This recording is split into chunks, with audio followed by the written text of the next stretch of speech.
Good morning po sa lahat. It's an honor to sing with you once again for the last time.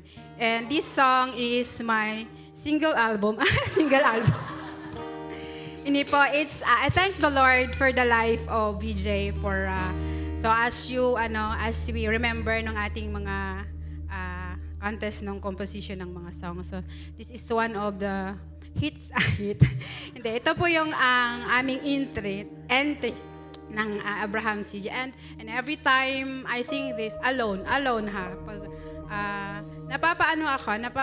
I'm so emotional with the steadfast love of the Lord that never ceases.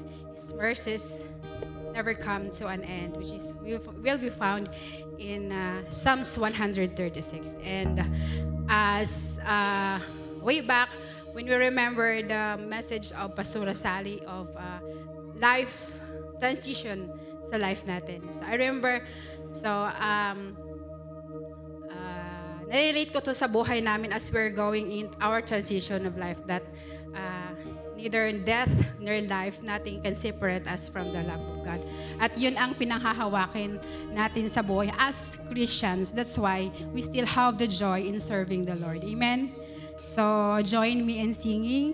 At na-request po talaga ito ng ating And glory to God for this church.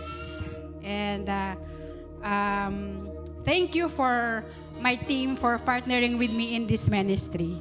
So, this is my last song as we going back in the Philippines on Tuesday. Amen.